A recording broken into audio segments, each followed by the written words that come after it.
Hello and welcome to another Cliff Reviews art house.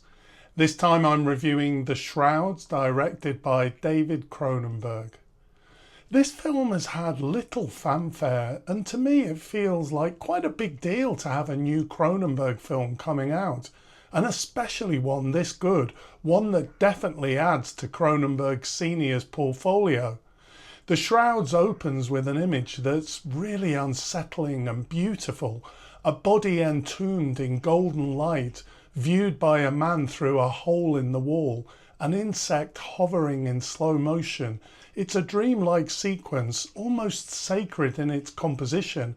Then it seamlessly morphs into a wide open mouth at the dentist under harsh clinical lighting. From transcendence to mundanity in a breath, it's a brilliant aesthetic provocation and a dramatic statement of intent. Our protagonist is Karsh, played by Vincent Cassel. I really like his performance. He's a grieving husband whose sorrow has taken an unusual technological form.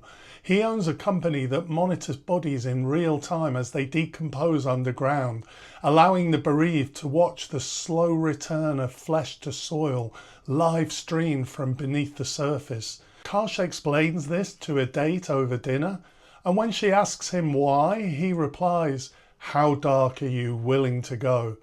This isn't just a question to her, it felt like Cronenberg was asking me that question. At its core, The Shrouds is a film about grief, both the grief of death and the quieter grief of broken relationships.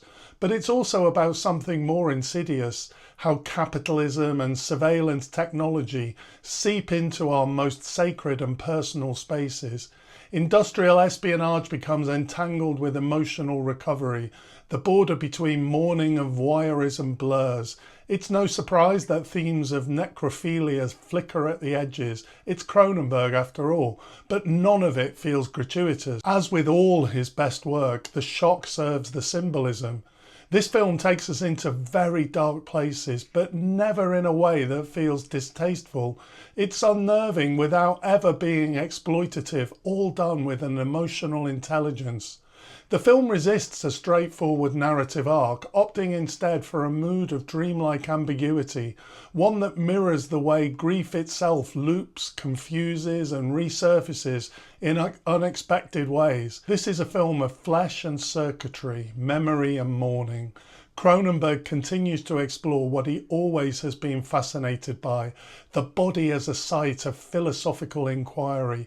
Illness, sex, technology, death, the soul, these aren't narrative devices, they're deep existential questions, and The Shrouds treats them with a fascinating if disturbing seriousness. There is a kind of mystery, thriller element to the story. Twists and turns provide just enough narrative thread. It kind of makes sense even though the mood stays elliptical and strange.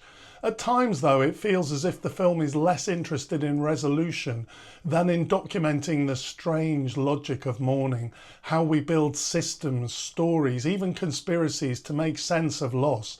The pacing is slow, the music stays in the background but does create a mood.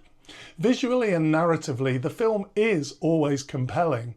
It carries the viewer through its chilly, erotic, even cerebral world with a kind of quiet magnetism. By the end of the film, we're not given all the answers, but that seems to be the point.